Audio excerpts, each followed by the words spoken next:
너희 부모님한테 생선 비린내가 난다며 욕하는 예비 시며느리. 그리고 파혼을 하게 되고 손녀의 파혼을 듣게 된 할아버지의 거대한 분노가 시작되는 이야기입니다. 신비로운 이야기 속에서 따뜻한 감동과 깊은 깨달음을 느끼셨다면 구독과 좋아요로 함께해 주세요. 새벽을 가르는 낡은 수레소리와 함께 동트는 하늘을 맞이하는 곳, 바로 인정과 활기가 넘치는 중앙시장이었다. 그 시장의 가장 깊숙한 곳, 짭조름한 바다 내음이 가장 짙게 배어나는 자리에 김연희의 부모님이 운영하는 작은 생선 가게가 있었다. 가게의 이름은 만선상회, 늘 풍어와 만선의 꿈을 담아 아버지가 지은 이름이었다. 연희는 그곳에서 태어나고 자랐다. 그녀의 어린 시절은 고등어의 은빛 비늘과 오징어의 투명한 눈동자, 그리고 부모님의 굵은 주름과 땀방울로 채워져 있었다. 연희의 아버지 김철수 씨는 새벽같이 일어나 수산물 경매장을 오가며 가장 신선하고 좋은 생선을 가져왔다. 그의 손은 늘 굳은 살이 박여 있었고 바닷물에 절어 거칠었지만 생선을 다루는 손길만큼은 그 누구보다 섬세하고 정직했다. 어머니 박순자 씨는 가게를 지키며 찾아오는 손님들을 살갑게 맞았다. 억척스럽게 생선 상자를 나르면서도 어려운 이웃에게는 슬쩍 덤을 얹어주는 따뜻한 마음을 가진 분이었다. 두 분에게 생선 비린내는 고된 삶의 흔적이자 하나뿐인 딸 연희를 키워낸 자랑스러운 훈장이었다. 연희는 그런 부모님을 단 한 번도 부끄러워한 적이 없었다. 오히려 존경하고 사랑했다. 하지만 세상은 연희의 마음과 같지 않았다. 학교에 가면 짓궂은 아이들은 코를 막으며 어디서 생선 썩는 냄새 안 나냐? 하고 놀려댔고 연희의 옷에 밴 비린내를 핑계 삼아 은근히 따돌리기도 했다. 그럴 때마다 연희는 속으로 눈물을 삼키며 더욱 꿋꿋하게 행동하려 애썼다. 괜찮다고, 나는 우리 부모님이 자랑스럽다고 수없이 되뇌었지만 어린 마음의 생채기가 나는 것까지는 막을 수 없었다. 그녀는 자연스레 사람들 앞에서 조금은 위축되고 자신의 배경을 드러내기를 꺼리는 조용한 아이로 자라났다. 그렇게 24해가 흘렀다. 연희는 어엿한 숙녀로 성장했다. 시장 사람들은 모두 입을 모아 연희를 칭찬했다. 부모님을 닮아 성실하고 마음이 고우며 무엇보다 얼굴이 곱고 자태가 단정했다. 비록 비싼 옷이나 화려한 장신구 하나 없었지만 그녀에게서는 맑고 깨끗한 분위기가 풍겨나왔다. 연희는 대학을 졸업하고 작은 사무실에서 격리 일을 보며 부모님의 일손을 덜어드리고 있었다. 퇴근 후에는 을의 가게에 들러 마감 정리를 돕는 것이 그녀의 소소한 일상이었다. 운명적인 만남은 바로 그 평범한 일상 속에서 예고 없이 찾아왔다. 늦은 가을비가 추적추적 내리던 저녁이었다. 연희는 가게 앞을 정리하다가 그만 미끄러운 바닥에 발을 헛디뎌 들고 있던 생선 상자를 놓치고 말았다. 와르르 쏟아지는 싱싱한 생선들과 함께 연희는 그대로 길바닥에 주저앉았다.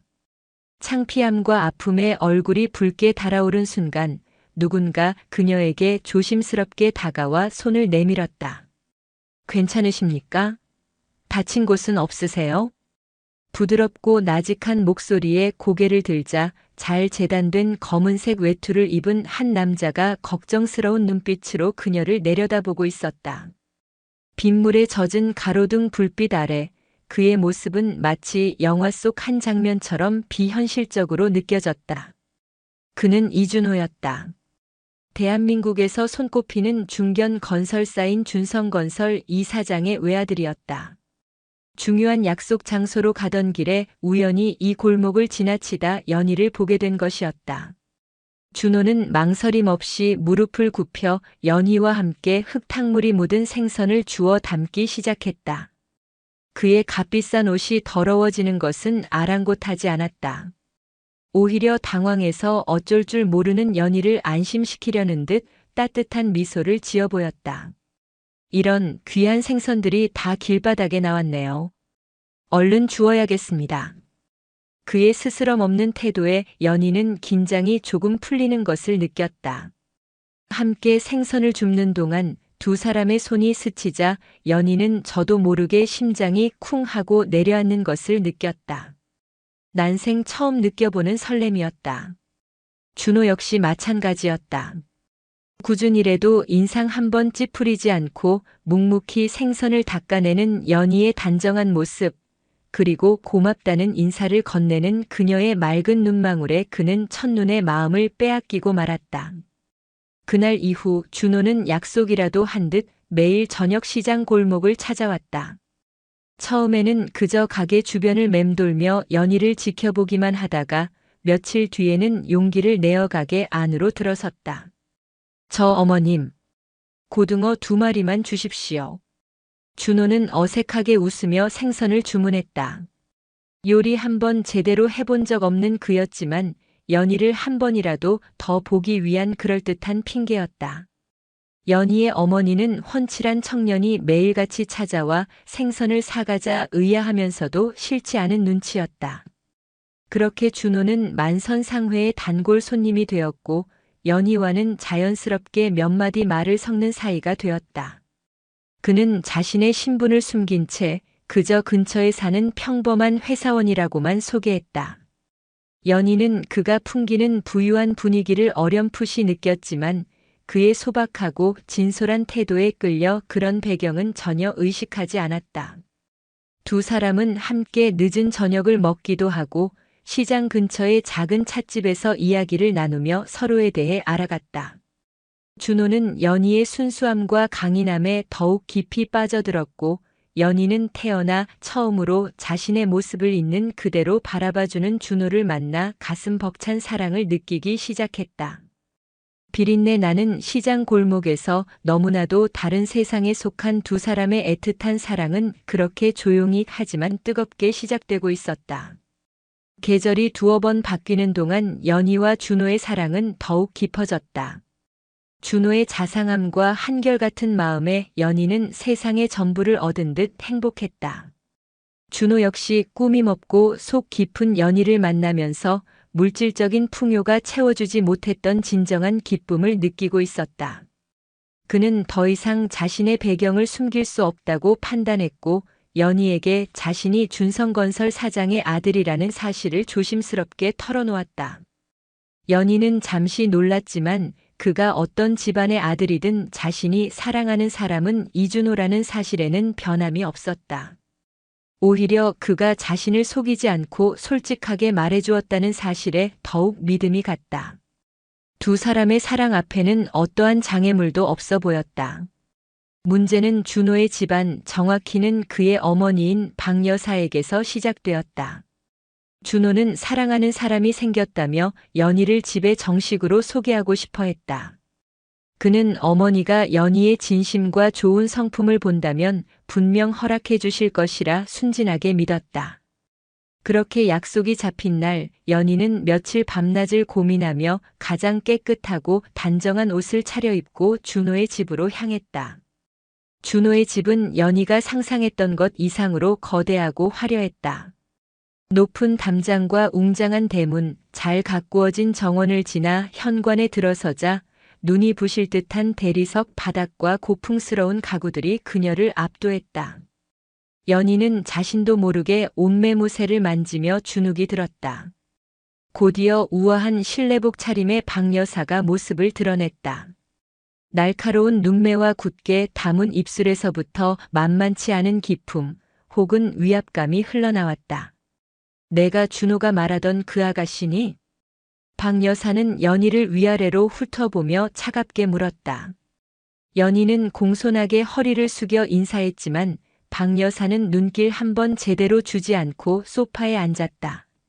어색한 침묵이 흐르는 동안 박 여사는 마치 취조라도 하듯 연희의 신상에 대해 묻기 시작했다. 부모님은 무얼 하시는 분이신고? 저 시장에서 작은 생선 가게를 하고 계십니다. 연희가 조심스럽게 대답하는 순간 박 여사의 미간이 꿈틀하며 좁혀졌다.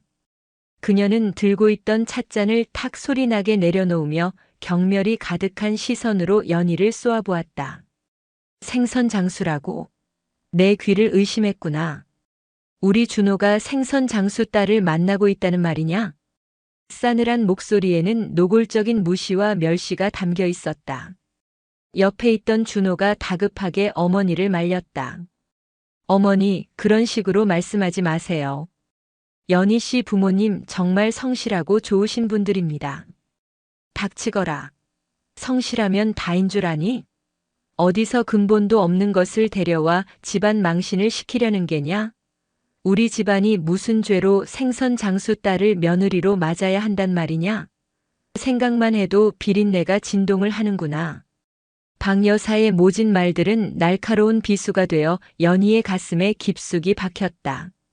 평생을 자존심처럼 여기며 살아오신 부모님이, 그리고 자신의 삶 전체가 송두리째 부정당하는 기분이었다. 눈물이 핑 돌았지만 연희는 입술을 깨물며 꿋꿋이 참아냈다. 그녀는 이 자리에서 무너지는 모습을 보이고 싶지 않았다. 하지만 이미 그녀의 얼굴은 새하얗게 질려 있었다. 그날 이후 박 여사의 반대는 상상을 초월할 정도로 집요하고 악랄해졌다. 그녀는 사람을 시켜 연희의 뒷조사를 하는가 하면 직접 연희의 직장으로 찾아와 소란을 피우기도 했다. 심지어는 돈 봉투를 내밀며 준호와 헤어지라고 종용하기까지 했다. 이 돈 받고 우리 아들 인생에서 깨끗이 사라져 주렴. 너랑 우리 아들은 애초에 사는 세상이 다른 아이들이야. 분수도 모르고 헛된 꿈 꾸지 말고 내 수준에 맞는 사람 만나서 살아. 연희는 떨리는 손으로 돈 봉투를 밀어내며 단호하게 말했다. 아주머니, 저는 돈 때문에 준호 씨를 만나는 것이 아닙니다. 저희 사랑을 그런 식으로 모욕하지 말아주세요. 하지만 연희의 진심은 박 여사에게 조금도 통하지 않았다. 오히려 그녀의 당당한 태도는 박 여사의 분노에 기름을 붓는 격이 되었다. 연희는 너무나도 고통스러웠다.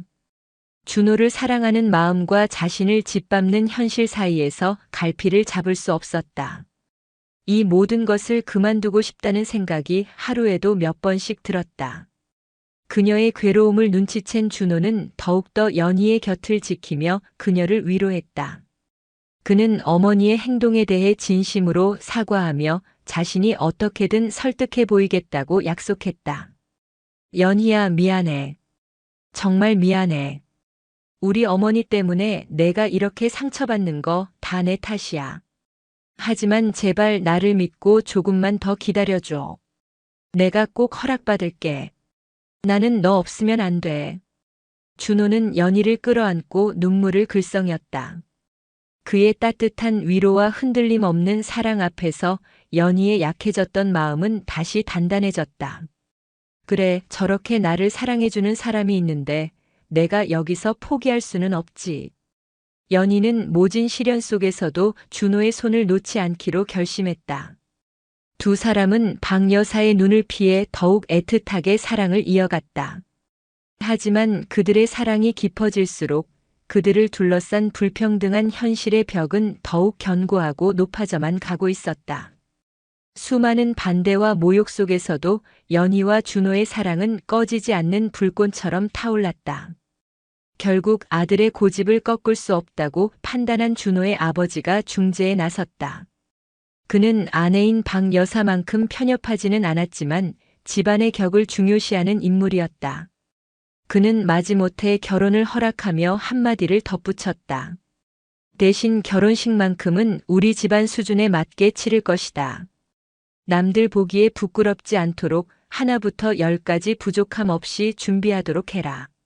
마치 큰 은혜라도 베푸는 듯한 그의 말에 연희의 부모님은 그저 고개를 숙일 뿐이었다. 딸의 행복을 위해서라면 어떤 수모라도 감당할 수 있다는 마음이었다. 그렇게 어렵사리 결혼 준비가 시작되었지만 그것은 또 다른 고통의 시작에 불과했다.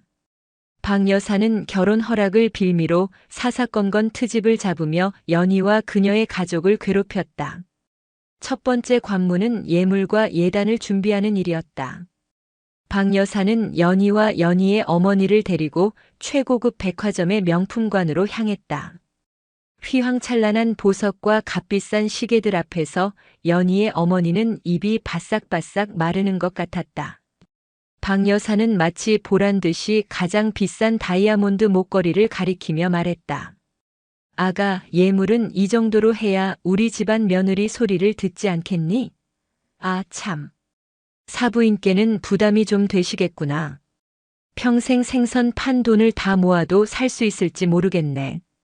비웃음이 섞인 말투에 연희의 어머니는 얼굴이 화끈거렸지만 꾹 참고 미소를 지으며 대답했다.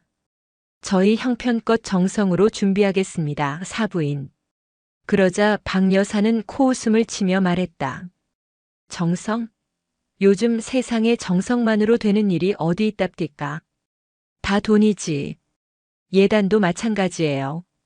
우리 집안 어른들이 얼마나 눈이 높으신데. 이불 한 채, 그릇 한 세트를 들여도 최고급으로 해야 체면이 서는 겁니다. 괜히 어설픈 것 해왔다가 두고두고 뒷말 듣지 말고 알아서 잘 준비하세요. 마치 지시를 내리는 듯한 박 여사의 고압적인 태도에 연희는 더 이상 참을 수가 없었다. 어머님, 저희 형편에 맞게 준비하는 것이 도리라고 생각합니다. 너무 과한 것은 저희에게도 부담이고 받는 분들도 편치 않으실 겁니다. 연희가 용기를 내어 말했지만 박 여사는 눈을 흘기며 쏘아붙였다. 내가 뭘 안다고 나서니? 시키면 시키는 대로 할 것이지 어디서 벌써부터 말대꾸야. 역시 배운 것 없는 것들은 티가 난다니까. 결국 그날 연희의 어머니는 억장이 무너지는 마음을 안고 돌아와 평생 모아온 적금을 모두 깨고 주변에 아쉬운 소리를 해가며 돈을 빌려야만 했다. 딸의 결혼식에 흠이 될까 혹여나 딸이 시집가서 구박받을까 노심초사하며 밤잠을 설쳤다. 결혼식장 문제도 마찬가지였다. 연희는 작고 소박하더라도 의미 있는 결혼식을 올리고 싶었다. 하지만 박 여사는 대한민국에서 가장 비싸고 화려한 호텔 예식장을 고집했다. 우리 준성건설 사장 아들 결혼식인데 어디 구멍가게 같은 데서 치를 순 없지. 내로라 하는 정재계 인사들이 다 올 텐데 그분들 보기에 부끄러워선 안 된다. 수천만 원을 호가하는 식장 대관료와 상상을 초월하는 식대 앞에서 연희의 부모님은 할 말을 잃었다. 자신들이 평생 땀 흘려번 돈으로는 감당할 수 없는 규모였다. 그들은 결국 마지막 남은 집을 담보로 대출을 받아야 할지 심각하게 고민해야 했다. 이런 상황을 지켜보는 연희의 마음은 갈기갈기 찢어지는 듯 했다. 결혼은 분명 두 사람의 사랑의 결실인데 어째서 이렇게 한쪽의 일방적인 희생과 굴욕으로 채워져야 하는 것인지 알 수 없었다. 그녀는 몇 번이고 준호에게 이 결혼을 다시 생각해보자고 말하고 싶었지만 자신만을 바라보며 애쓰는 준호의 얼굴을 보면 차마 그 말이 입 밖으로 나오지 않았다. 준호 역시 답답하기는 마찬가지였다. 그는 어떻게든 중간에서 어머니를 말리고 연희의 편을 들어주려 했지만 박 여사는 막무가내였다. 너는 가만히 있어. 결혼은 집안과 집안이 만나는 일이야. 내가 사랑 하나만 보고 철없이 구는 바람에 이 모든 사달이 난 거다. 뒷수습은 어른들이 하는 것이니 너는 잠자코 있기나 해. 박 여사의 독서는 날이 갈수록 심해졌다. 그녀는 연희의 부모님이 마련한 예단이 마음에 들지 않는다며 퇴짜를 놓기도 하고 결혼식에 입을 연희 어머니의 한복 색깔까지 간섭하며 트집을 잡았다. 연희의 부모님은 딸의 얼굴에 먹칠을 할 수 없다는 생각 하나로 모든 수모와 무시를 묵묵히 견뎌냈다. 우리 딸만 행복하다면, 우리 연희만 시집가서 잘 살 수 있다면 두 분은 서로의 주름진 손을 잡고 눈물로 밤을 지새우며 그렇게 되뇌었다. 결혼식 날짜는 점점 다가오고 있었지만 연희의 마음속에는 행복한 설렘 대신 검고 무거운 그림자가 짙게 드리워지고 있었다. 마침내 길고 길었던 결혼 준비가 끝나고 운명의 그날이 밝았다. 세상에서 가장 아름다워야 할 신부 김연희는 눈부신 순백의 웨딩드레스를 입고 신부 대기실에 앉아 있었다. 화려한 조명과 향기로운 꽃들로 장식된 공간이었지만 연희의 마음은 어쩐지 불안하고 무거웠다. 억지로 지어 보이는 미소 아래에는 그동안 겪었던 마음고생의 흔적이 희미하게 남아 있었다. 하객들이 하나둘 도착하고 예식이 시작될 시간이 가까워 오고 있었다. 친구들이 찾아와 축하 인사를 건네고 함께 사진을 찍는 동안에도 연희는 온전히 기쁨에 집중할 수가 없었다. 바로 그때 대기실 문이 조용히 열리더니 예비 시어머니인 박 여사가 안으로 들어왔다. 그녀는 주변을 한번 휙 둘러보고는 사진을 찍어주던 사람들에게 눈짓으로 나가보라는 신호를 보냈다. 순식간에 대기실에는 연희와 박 여사 단둘만이 남게 되었다. 팽팽한 긴장감이 감돌았다. 박 여사는 날카로운 눈으로 연희의 머리부터 발끝까지를 훑어보았다. 그리고는 차갑게 입을 열었다. 꼴은 그럴듯하게 꾸며놓았구나. 비싼 드레스를 입혀놓으니 사람 같아 보이기는 하네. 결혼을 축하해야 할 날 시어머니가 될 사람이 며느리에게 건넨 첫마디는 축복이 아닌 독설이었다.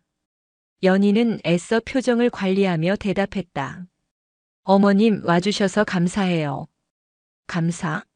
내가 지금 너한테 감사 인사나 받자고 온 줄 아니?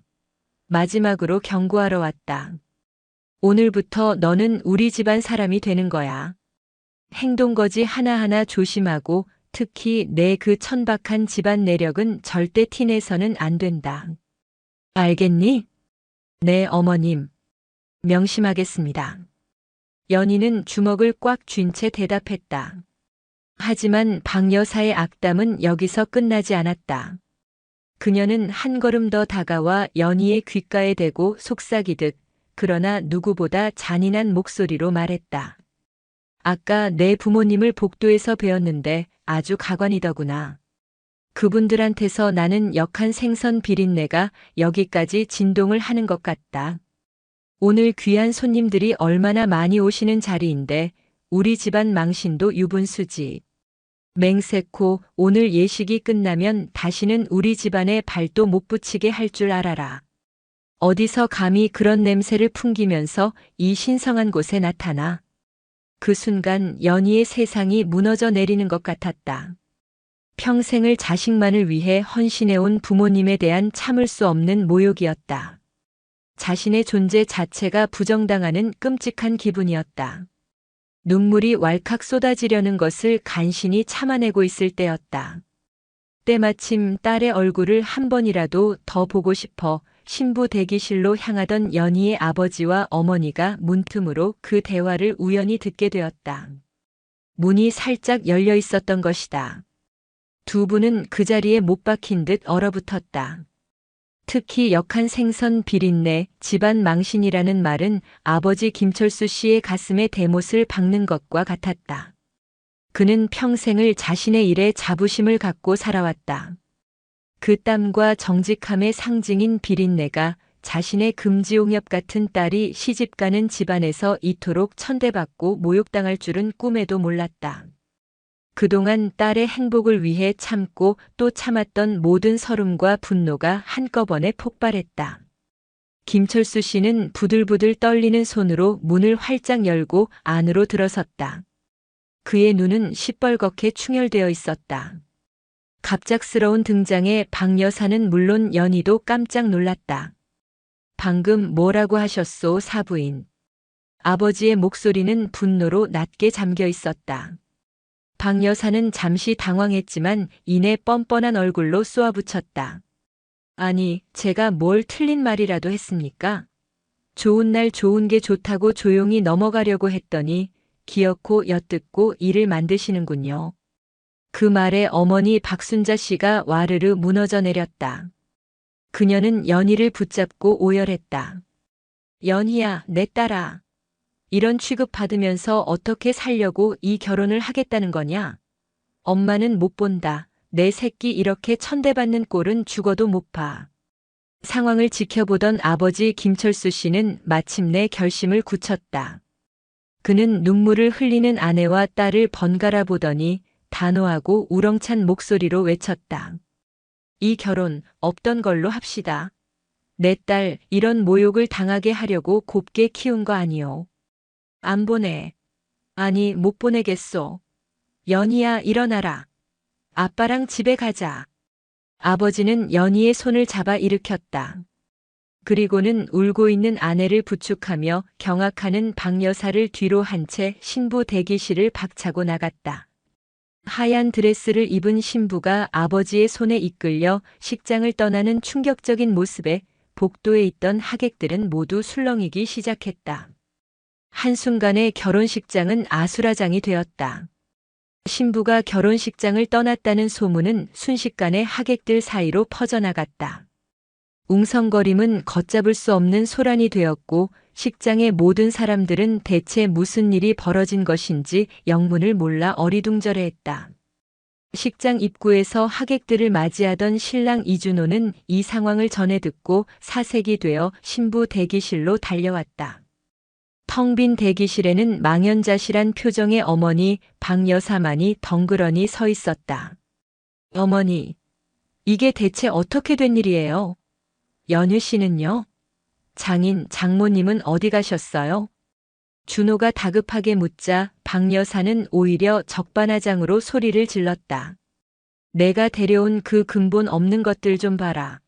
지들 분수도 모르고 어디서 감히 결혼식장을 뒤엎어? 내가 몇 마디 충고 좀 했다고 그걸 꼬투리 잡아서 판을 깨? 정말 어이가 없어서. 어머니의 뻔뻔한 태도에서 모든 사태의 원인을 직감한 준호는 절망적인 표정으로 식장 밖으로 뛰쳐나갔다. 하지만 연희와 그녀의 가족을 태운 차는 이미 떠난 후였다. 한편 차를 타고 식장을 빠져나오는 동안 연희는 아무 말도 하지 않았다. 눈물조차 흘리지 않았다. 그녀의 얼굴은 마치 감정이 모두 사라진 사람처럼 차갑고 단단하게 굳어 있었다. 옆에서 아버지는 분을 사귀지 못해 거친 숨을 몰아쉬었고 어머니는 딸의 손을 잡고 하염없이 눈물만 흘리고 있었다. 그 순간 연희의 머릿속에서는 수많은 생각들이 폭풍처럼 휘몰아쳤다. 그동안 겪었던 서름, 부모님에 대한 죄송함, 준호에 대한 사랑과 배신감, 그리고 마지막으로 자신을 짓밟은 이들에 대한 깊은 분노가 뒤섞여 있었다. 잠시 후 그들을 태운 차가 시장 골목 어귀에 멈춰섰다. 그때 뒤따라온 준호의 차가 급하게 그들 앞을 가로막았다. 차에서 내린 준호는 눈물 어린 얼굴로 연희에게 달려와 그녀의 팔을 붙잡았다. 연희야, 제발 이러지 마. 내가 잘못했어. 우리 어머니 대신 내가 빌게. 응? 다시 돌아가자. 하객들이 다 기다리고 있어. 준호는 애원했다. 그의 진심 어린 눈빛에 연희의 마음도 잠시 흔들리는 듯 했다. 하지만 그녀는 이내 고개를 저었다. 그녀의 눈은 더 이상 사랑에 빠진 여인의 눈이 아니었다. 깊은 상처와 차가운 결의로 가득 차 있었다. 연희는 자신의 팔을 잡은 준호의 손을 조용히 하지만 단호하게 떼어냈다. 그리고는 모여든 시장 사람들과 충격에 빠진 준호를 향해 또렷하고 힘있는 목소리로 말했다. 아니요, 돌아가지 않아요. 잘 됐습니다. 어쩌면 저도 마음속 깊은 곳에서는 이런 결말을 바라고 있었는지도 모릅니다. 그녀는 숨을 한번 고르고는 말을 이었다. 저와 제 부모님을 이토록 무시하고 멸시하는 집안에 들어가서 평생을 그림자처럼 살고 싶지 않습니다. 사랑만으로 모든 것을 감내할 수 있다고 믿었던 제가 어리석었어요. 차라리 혼자가 되는 편이 훨씬 낫습니다. 이 결혼 제가 거부하는 겁니다. 그것은 파혼의 선언이었다. 준호는 믿을 수 없다는 표정으로 그 자리에 얼어붙었다. 늘 순하고 여리기만 했던 연희가 이토록 단호한 모습을 보일 줄은 상상도 하지 못했다. 그는 연희의 결심이 진심이라는 것을, 그리고 더 이상 되돌릴 수 없다는 것을 깨달았다. 그의 눈에서 뜨거운 눈물이 흘러내렸지만 그는 차마 연희를 더 이상 붙잡지 못했다. 연희는 마지막으로 준호를 한번 바라본 뒤 부모님을 부축하며 자신의 집이자 가게인 만선상회로 향했다. 그녀의 발걸음은 더 이상 흔들리지 않았다. 비록 세상에서 가장 화려해야 할 날에 가장 큰 상처를 입었지만 그녀는 그 상처를 통해 비로소 자신을 그리고 자신의 소중한 가족을 지키는 법을 깨닫게 된 것이었다. 그날 이후 시장 골목의 생선가게 딸 김연희는 세상의 편견에 맞서 홀로 서기로 굳게 결심했다. 파혼의 충격은 쉽게 가시지 않았다.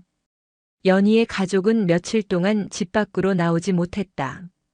시장 사람들은 안타까운 마음에 가게 앞을 서성였지만 차마 위로의 말을 건네기도 어려워 그저 발길을 돌릴 뿐이었다. 흉흉한 소문은 꼬리에 꼬리를 물고 퍼져나갔다. 어떤 이들은 연희네가 헛된 욕심을 부리다가 벌을 받은 것이라 수군거렸고, 또 어떤 이들은 그 오만한 건설사 집안이 분명 무언가 못된 짓을 했을 것이라며 혀를 찼다. 연희는 방 안에 틀어박혀 꼼짝도 하지 않았다. 그녀를 가장 괴롭힌 것은 파혼 자체의 슬픔보다 자신 때문에 평생의 자부심에 큰 상처를 입은 부모님에 대한 죄책감이었다. 아버지와 어머니는 딸 앞에서는 애써 태연한 척했지만 밤이 되면 깊은 한숨과 함께 서로의 등을 토닥이는 소리가 방문 너머로 희미하게 들려왔다. 그렇게 며칠이 흘렀을까 한 통의 낯선 전화가 만선상회로 걸려왔다. 전화를 받은 연희의 아버지는 수화기 너머에서 들려오는 목소리에 깜짝 놀라 그 자리에 얼어붙고 말았다.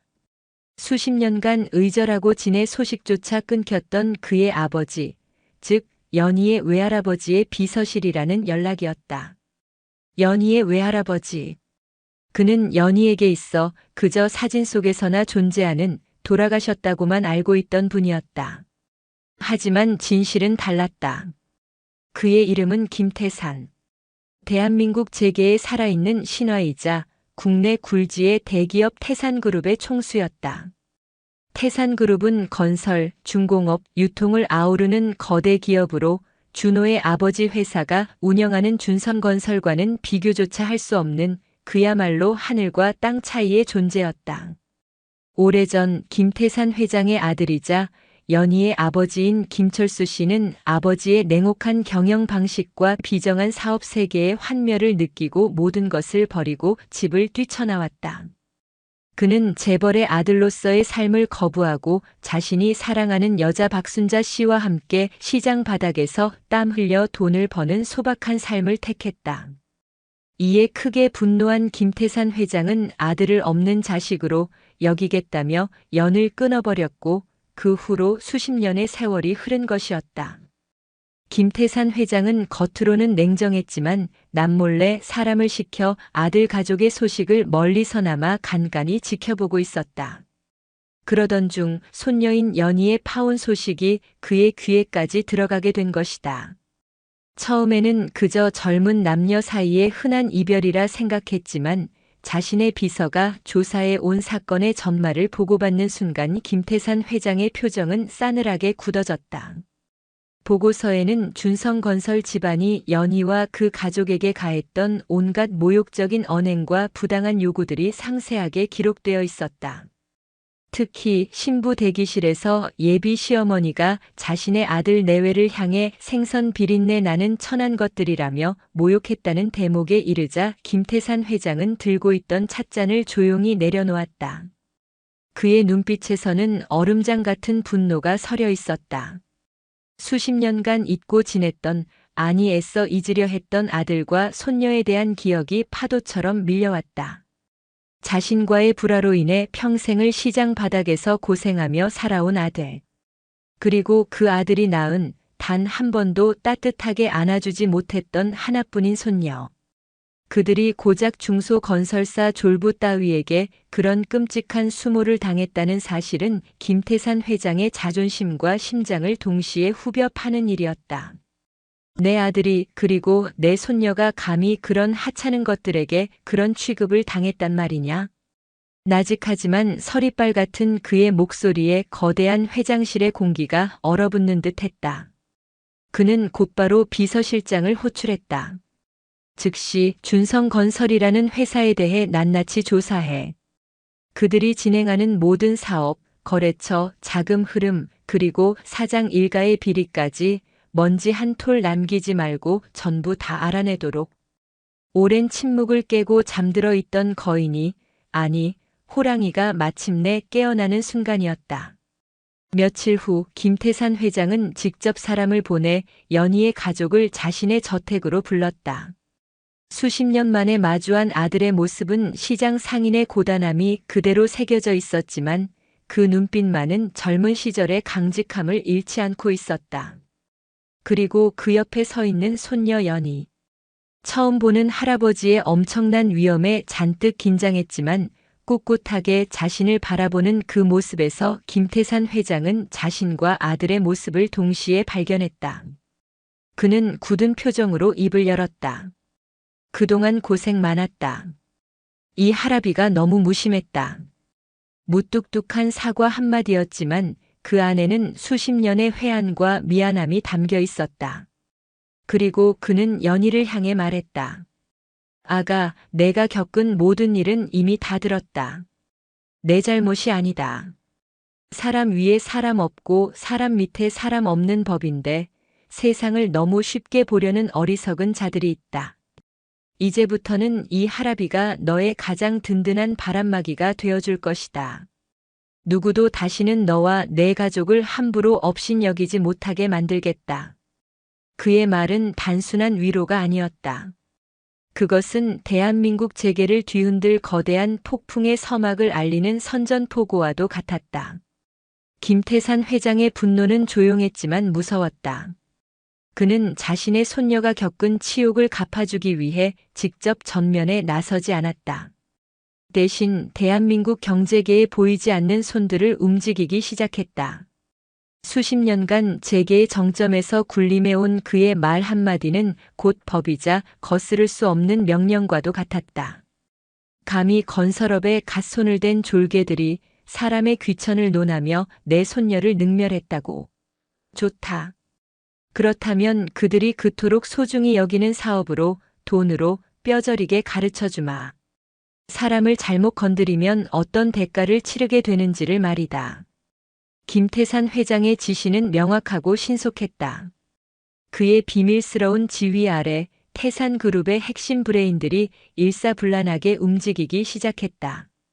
그들의 첫 번째 목표는 준성건설의 주력 사업이자 이 사장이 평생의 수건 사업으로 여기고 있던 대규모 신도시 재개발 사업이었다. 준성건설은 이 사업권을 따내기 위해 수년간 공을 들여왔고 최종 입찰만을 남겨둔 상태였다.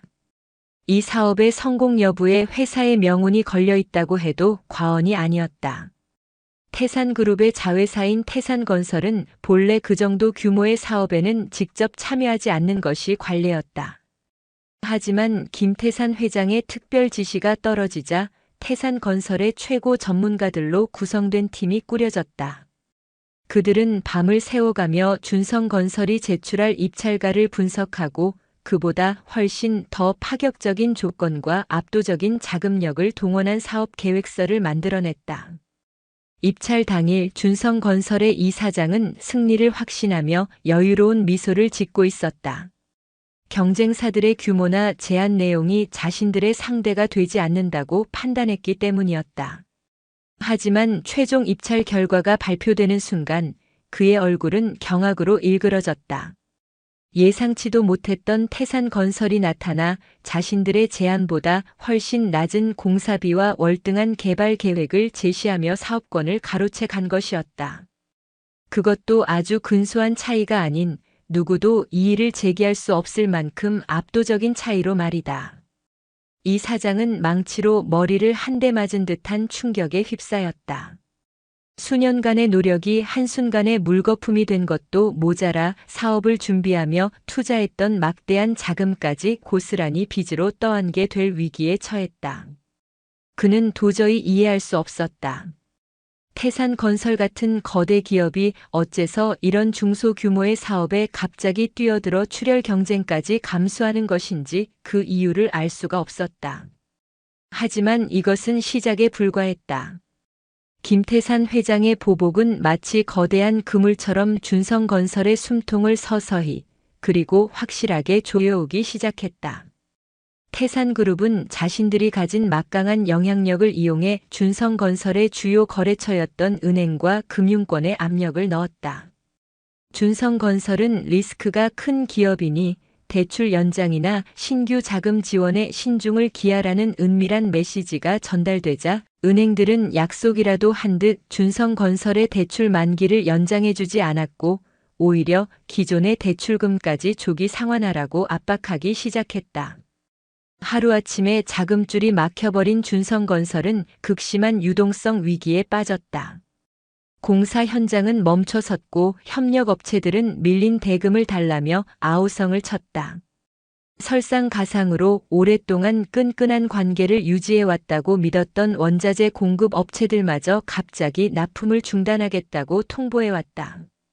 그들 역시 태산그룹에 보이지 않는 압력에 굴복한 것이었다. 죄송합니다, 이사장님. 저희도 먹고 살아야지요. 태산 쪽이랑 척을 지면서까지 사장님 회사에 자재를 댈 수는 없는 노릇입니다. 전화기 너머로 들려오는 비굴한 변명에 이 사장은 수화기를 집어 던지며 울부짖었다. 사방이 모두 벽으로 막힌 듯 답답하고 절망적이었다. 그는 대체 누가 왜 이렇게 자신을 무너뜨리려 하는지 전혀 짐작조차 하지 못한 채 속수무책으로 자신의 성이 무너져 내리는 것을 지켜볼 수밖에 없었다. 참혹한 교육은 이제 막 그 서막을 올리고 있을 뿐이었다. 한때는 지역사회에서 성공한 사업가로 명성이 자자했던 준성건설의 이 사장. 그의 견고해 보였던 성은 불과 한두 달 만에 모래성처럼 힘없이 무너져 내리고 있었다. 시작은 대규모 재개발 사업의 실패였지만 그 여파는 걷잡을 수 없는 연쇄 반응을 일으키며 회사의 존립 자체를 위협하고 있었다. 매일 아침 이 사장의 책상 위에는 절망적인 보고서들만 쌓여갔다. 오늘은 A 현장의 공사가 중단되었고 내일은 B 협력업체가 부도 위기에 처했다는 소식이었다. 한때는 그의 전화 한 통이면 모든 것이 해결되었지만 이제는 그 누구도 그의 전화를 반기지 않았다. 오히려 피하기에 급급했다. 은행 문턱은 닳도록 드나들었지만 돌아오는 것은 냉랭한 거절뿐이었다. 그는 밤낮으로 뛰어다니며 자금을 구하기 위해 백방으로 수소문했지만 그의 앞에는 보이지 않는 거대한 벽이 가로막고 있는 듯했다. 도대체 왜 이러는 거냐고. 내가 대체 누굴 잘못 건드렸기에 이 지경이 된 거냔 말이다. 이 사장은 텅 빈 사장실에서 홀로 고함을 지르며 괴로워했다. 머리카락은 하얗게 새어갔고 얼굴은 수심으로 가득 차 폭삭 늙어버린 모습이었다. 평생을 바쳐 이룩한 자신의 왕국이 속절없이 무너져 내리는 것을 지켜보는 것은 죽음과도 같은 고통이었다. 집안 분위기는 그야말로 살얼음판이었다. 아들의 파혼 이후 박 여사는 며칠간 분이 풀리지 않아 길길이 날뛰었지만 회사가 어려워졌다는 소식이 들려오자 그녀의 기세도 한풀 꺾였다. 처음에는 당신이 무능해서 고작 그 정도 위기도 대처 못하는 것 아니냐며 남편을 타박했지만 상황이 날이 갈수록 심각해지자 그녀 역시 불안에 떨기 시작했다. 매일같이 집으로 쏟아지는 비톡촉 전화와 압류 통지서는 그녀의 신경을 쇠약하게 만들었다. 한때는 손가락 하나 까딱하지 않고 누리던 호화로운 생활은 이제 옛말이 되었다. 집안일을 돕던 도우미 아주머니는 월급이 밀리자 그만두었고 자랑처럼 타고 다니던 고급 외제차는 빚을 갚기 위해 팔아야 했다. 백화점 명품관을 제집 드나들듯 하던 그녀는 이제 마트에서 물건 하나를 살 때도 가격표를 몇 번씩 들여다보는 신세가 되었다. 여보, 정말 이대로 우리 회사 망하는 거예요? 그럼 우리 이제 어떻게 살아요? 박 여사는 매일 밤 남편을 붙잡고 울며 매달렸지만 이미 모든 의욕을 상실한 이 사장은 아무런 대답도 해주지 못했다. 그들의 아들 준호는 이 모든 상황을 지켜보며 깊은 죄책감과 무력감에 시달렸다. 그는 연희와의 파혼이 이 모든 불행의 시작이었을지도 모른다고 어렴풋이 짐작했지만 그렇다고 해서 연희의 가족이 이런 엄청난 보복을 할 능력은 없다고 생각했다. 그는 어떻게든 가라앉는 집안을 일으켜 세워보려 노력했지만 사회 경험이 전무한 그가 할 수 있는 일은 아무것도 없었다. 무너지는 것은 회사와 재산뿐만이 아니었다. 그들이 그토록 중요하게 여겼던 사회적 지위와 명예, 그리고 인간관계마저 처참하게 부서져 내리고 있었다. 어제까지는 형님, 아우하며 친분을 과시하던 사람들은 길에서 마주쳐도 못 본 척 고개를 돌렸고 경조사 때마다 얼굴을 비추며 아첨하던 이들은 전화번호를 바꾼 채 종적을 감추었다. 돈과 권력이 사라지자 그들 주변에 모여들었던 사람들은 신기루처럼 사라져버렸다. 결국 이 사장은 최후의 보루로 여기던 자신의 집까지 담보로 잡혀 회사 자금을 막아야 하는 상황에 이르렀다. 평생의 자부심이었던 웅장한 저택의 근저당 설정이라는 붉은 글씨가 새겨지는 것을 보며 이 사장과 박 여사는 텅 빈 눈으로 서로를 마주 볼 뿐이었다. 그들의 눈빛에서는 더 이상 오만함이나 탐욕을 찾아볼 수 없었다. 오직 처절한 절망과 뒤늦은 후회만이 깃들어 있을 뿐이었다. 한때는 세상을 다 가진 듯 오만하게 굴었던 그들의 성은 이제 완벽하게 무너져 내리고 있었다. 벼랑 끝에 몰린 이 사장은 마지막 지푸라기라도 잡는 심정으로 자신을 옥죄는 보이지 않는 손의 실체를 추적하기 시작했다. 그는 남은 인맥을 총동원해 태산건설이 왜 갑자기 자신의 사업에 뛰어들었는지, 그리고 은행과 거래처들이 왜 동시에 등을 돌렸는지 그 배후를 파헤쳤다. 그리고 얼마 지나지 않아 모든 일의 중심에 대한민국 재계의 거인 태산그룹의 김태산 회장이 있다는 충격적인 사실을 알게 되었다. 하지만 그는 여전히 이유를 알 수 없었다. 자신 같은 중소건설사 사장이 하늘 같은 태산그룹 회장의 심기를 건드릴 만한 일은 평생 한 번도 없었기 때문이었다. 혹시 과거에 자신도 모르는 실수를 한 것은 아닌지 기억을 더듬어 보았지만 아무리 생각해도 짚히는 구석이 없었다. 답답함에 가슴을 치던 이 사장은 결국 무작정 태산그룹 본사로 찾아가 김태산 회장과의 면담을 요청했다. 물론 문전박대를 당하는 것이 당연했다.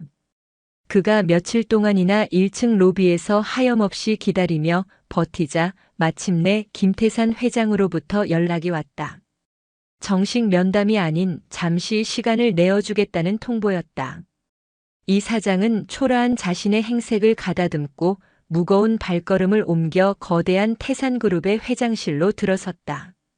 도시 전체가 내려다 보이는 거대한 유리창 앞에 선 김태산 회장의 뒷모습은 마치 산처럼 거대하고 위압적이었다. 한참의 침묵 끝에 김태산 회장이 천천히 몸을 돌려 이 사장을 바라보았다. 그의 눈빛은 그 어떤 감정도 담고 있지 않아 더욱 차갑고 날카롭게 느껴졌다. 이 사장은 자신도 모르게 마른 침을 삼키며 먼저 입을 열었다. 회장님, 도대체 왜 저희 회사에 이러시는 겁니까?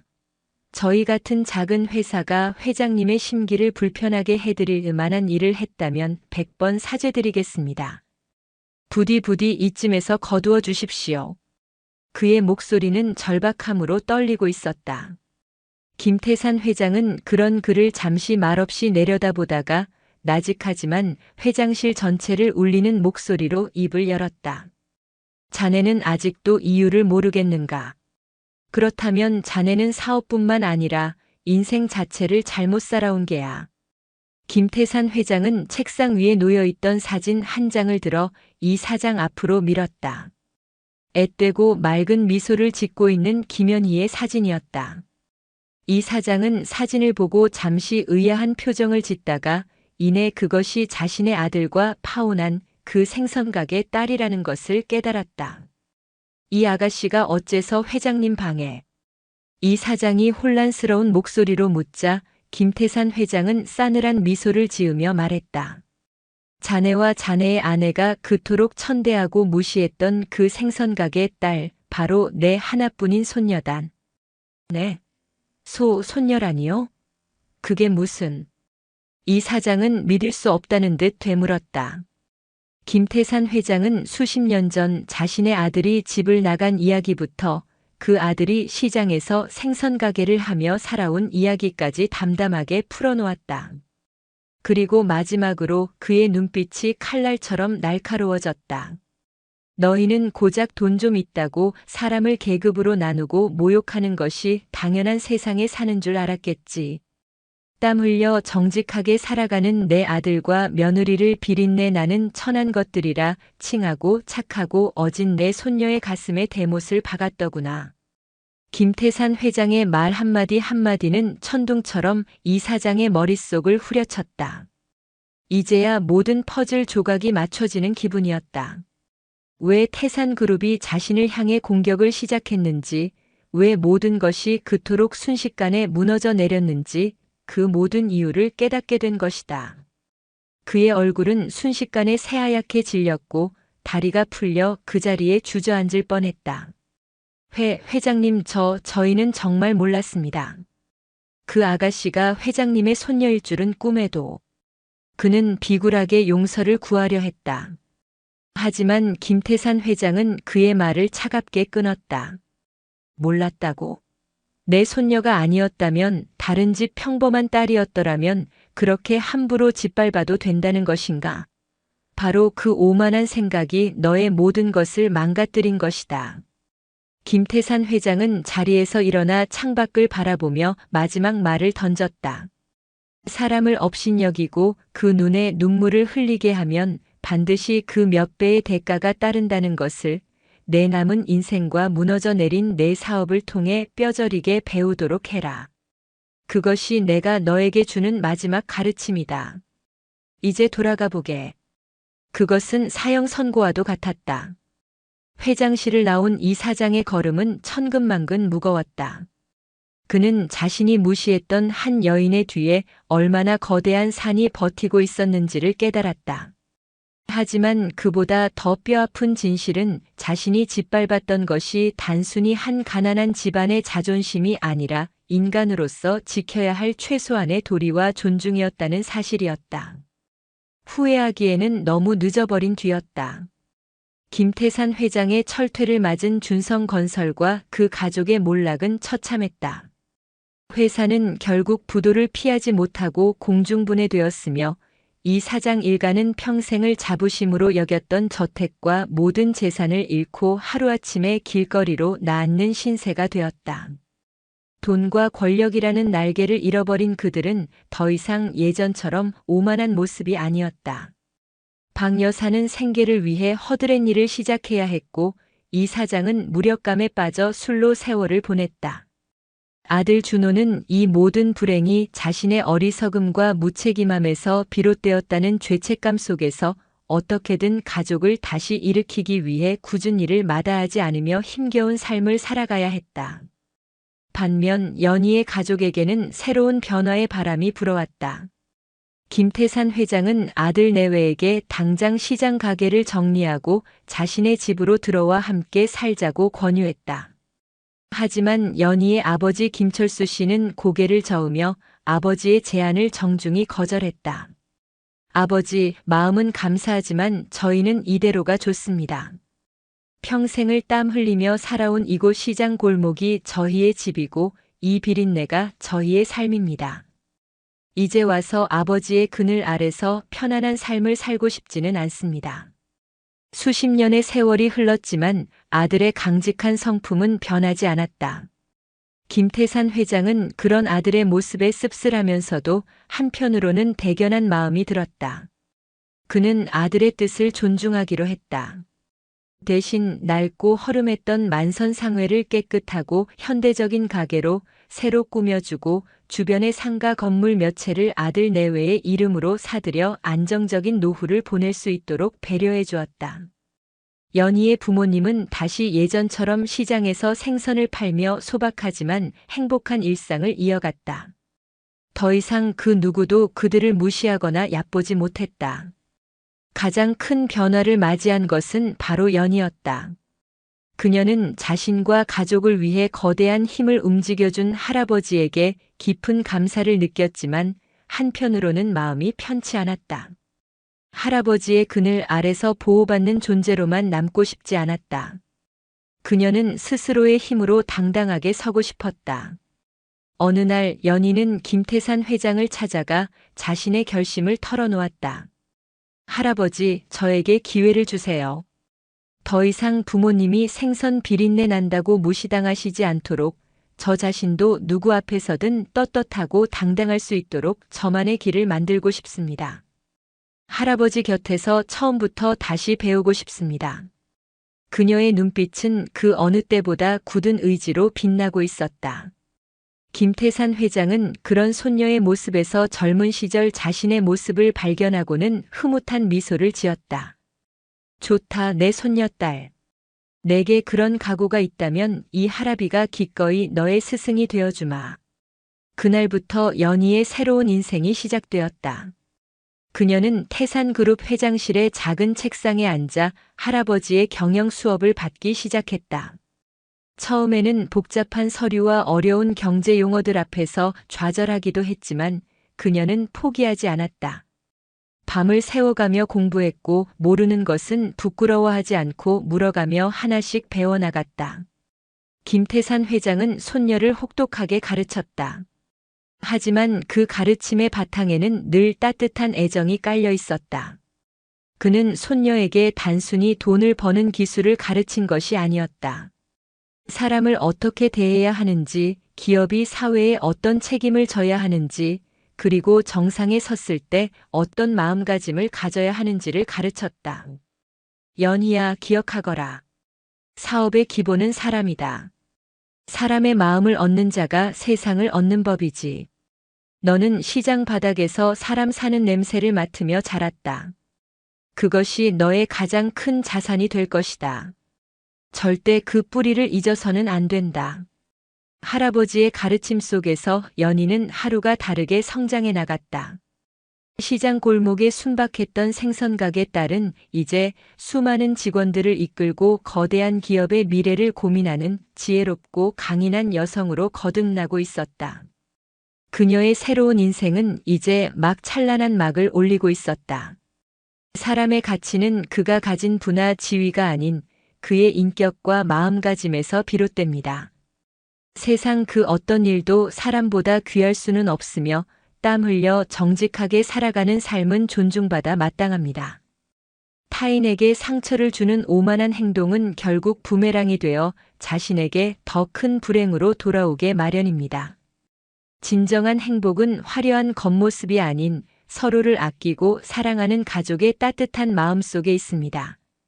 시련은 우리를 넘어뜨릴 수도 있지만 굳은 의지로 일어선다면 우리를 더욱 강하고 빛나는 사람으로 만들어줄 것입니다.